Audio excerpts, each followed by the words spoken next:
সামনে রমাদান মাস। রমজান মাস আসলে আমরা মাশাআল্লাহ পরিপূর্ণ মুসলিম হওয়ার চেষ্টা করি, কিন্তু সারা বছর এটা ধরে রাখতে পারি না।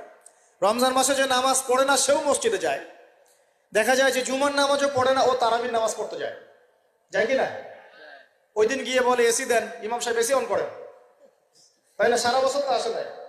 ওই দিন গিয়ে বলে ইমাম সাহেব এসি বন্ধ কেন, এই মুয়াজ্জিন সাহেব ফ্যান দেন। তখন ওখানে গিয়ে মানে কি বলবো, হ্যাঁ মাতব্বরি করে আর কি। যাক, তারপরেও যে মসজিদে আসছে আমরা দোয়া করি আল্লাহ হেদায়েত দান করুন। আমরা তো কাউকে পিছনে ফিরাই দিব না, দিব? এখন রমজান মাস আসলে আমরা মাশাআল্লাহ রোজা রাখি, মানুষকে ইফতার করাই, দান সদকা করি, আমরা যাকাত দেই, তারাবি পড়ি, কোরআন তেলাওয়াত করি, আমরা মাশাআল্লাহ অনেক আমল করি। এই আমলগুলো কি একবারে ধাপাস করে ধরে ফেলা সম্ভব না? একটা আস্তে আস্তে ট্রেনিং প্রসেস লাগে। একটা ফ্যান চালু করলে ফ্যানটা কি শুরুতেই ধাপাস করে ঘুরতে শুরু করবে, নাকি আস্তে স্লোলি স্লোলি সে মোমেন্টাম ধরবে? কোনটা? আস্তে আস্তে সে গতি পাবে না, ধীরে ধীরে গতি পাবে। ঠিক শাবান মাসে এত বেশি রোজা রাখা, ইবাদত করার অর্থ কি?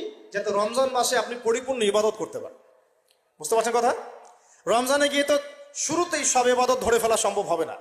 মনে করেন আগামীকাল পহেলা রমাজান, আজকে থেকে আপনি সব ইবাদত একসাথে করতে পারবেন? তখন কি আপনি বেগ পেতে হবে। কিন্তু একটা মাস আগে থেকে যদি ট্রেনিং নেন, ইনশাআল্লাহ রমজান মাসে ইজি হয়ে যাবে। এটা একটা কারণ নবী সাল্লাল্লাহু আলাইহি ওয়াসাল্লাম শাবান মাসে বেশি বেশি রোজা রাখতেন, আমল করতেন।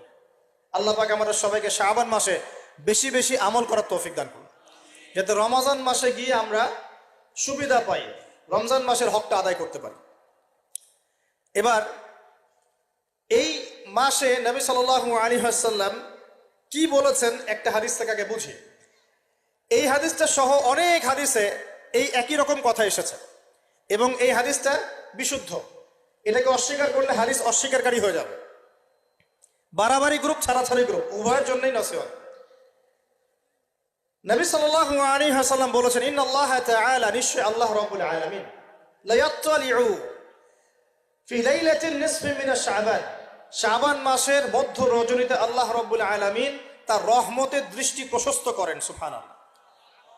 আল্লাহ পাক শবে বরাত মানে আমরা যেটা বুঝি প্রচলিত অর্থে, লাইলাতুন নিসফি মিন শাবান, শাবান মাসের মধ্য রজনী, যে 15 শাবানের এই যে রজনী, এই রাতে আল্লাহ রাব্বুল আলামিন তার সৃষ্টির দিকে তার রহমতের দৃষ্টিটা প্রশস্ত করে দেখেন, প্রশস্ত করেন।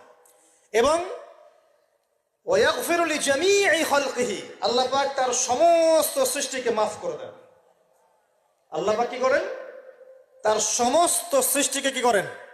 মাফ করে দেন। কথাটা ভালো করে বোঝেন। আল্লাহ পাক তার সমস্ত সৃষ্টিকে মাফ করে দেন, ইল্লা, তাদেরকে ব্যতীত।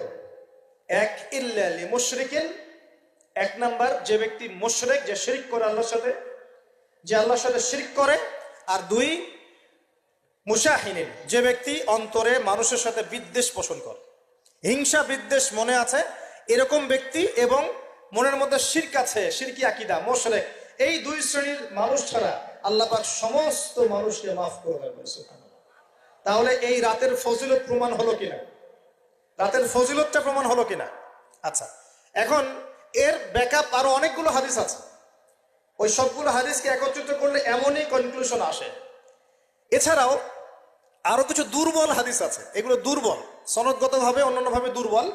ওখানে আরো কিছু পয়েন্ট পাওয়া যায় যে আর কাকে কাকে আল্লাহ পাক মাফ করেন না। সবাইকে তো মাফ করেন, আর কাকে কাকে করেন না। এই হাদিসে দুটো পেয়েছি, এটা একদম অকাট্য। এটা হলো মুশরিক, আল্লাহ পাক মাফ করেন না। দুই, যে অন্তরে হিংসা বিদ্বেষ পোষণ করে, হিংসা বিদ্বেষ আছে, এদেরকে আল্লাহ মাফ করেন না। আরো কিছু দুর্বল বর্ণনা থেকে পাওয়া যায়, এটা দুর্বল বর্ণনা, কিন্তু জেনে রাখতে তো সমস্যা নাই। সমস্যা আছে? আর পাপ তো পাপী, দুর্বল হাদিসে আসুক আর কঠিন হাদিসে আসুক, পাপ তো পাপী নাকি? পাপ ছাড়তে কোনো সমস্যা আছে? তো তৃতীয় এক শ্রেণীর নাম পাওয়া যায়, যারা হচ্ছে আত্মহননকারী, নিজেরা নিজেদেরকে আত্মহত্যা করেছে, এদেরকে আল্লাহ মাফ করে। আত্মহনন বোঝেন কিনা?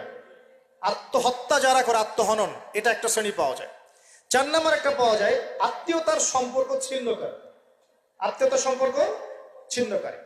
5 নম্বর একটা পাওয়া যায়, সেটা হলো মাদক দ্রব্য সেবনকারী। মাদক দ্রব্য সেবনকারী, যুবকরা খুব ভালো করে শোনা এগুলো। মাদকদ্রব্য সেবনকারী, আল্লাহ সবাইকে মাফ করেন, মাফ করছেন না। আরেকটা পাওয়া যায়, সেটা হলো যারা জেনার পাপে লিপ্ত আছে। কিসের পাপে ভাই? জেনার পাপ। এরকম আর কিছু ব্যাকআপ পাওয়া যায়, কিন্তু এগুলোর বর্ণনা দুর্বল। বর্ণনা কি? দুর্বল। কিন্তু পাপ তো পাপই নাকি? এই পাপগুলো তো পাপ। এই পাপগুলো করলে কি আল্লাহ খুশি হন? অকাট্য সহি থেকে পাওয়া যায় এই দুইটা, মুশরিক এবং মুশাহিদ। যারা শিরিক করে, অন্তরে বিদ্বেষ পোষণ করে, আল্লাহ পাক এদেরকে মাফ করেন। এখন আগে জানি শিরিক থেকে কিভাবে বাঁচবো, শিরিক কি এবং কেন, তারপরে জানবো হিংসা বিদ্বেষ, তারপরে আমরা যাব এই রাত্রে আমরা কি করতে পারি। মনে রাখবেন, আমল করতে হবে তিনটা বিষয় খেয়াল রেখে। কয়টা বিষয় ভাই? আমল করতে হবে তিনটা বিষয় খেয়াল রেখে। এক, আমল করতে হবে একমাত্র আল্লাহ পাকের সন্তুষ্টির জন্য। এক নম্বর কি বলেন? এক আল্লাহর সন্তুষ্টির জন্য, কারো সন্তুষ্টির জন্য না, কারো জন্য না, শুধু কার জন্য? দলিল হচ্ছে ইন্নাস সালাতি ওয়া নুসুকি ওয়া মাহইয়ায়া ওয়া মামাতি লিল্লাহি রাব্বিল আলামিন ফাসাল্লি লিরাব্বিকা ওয়ানহার। দুই, আমল হতে হবে একমাত্র নবী সাল্লাল্লাহু আলাইহি ওয়াসাল্লামের সুন্নাত মোতাবেক। কার সুন্নাত মোতাবেক? নবী এবং সাহাবীদের সুন্নতের সাথে মেলে না, সেই আমল করা যাবে না। নবী এবং সাহাবীদের সুন্নতের সাথে মেলে না, সেই আমল করা যাবে না।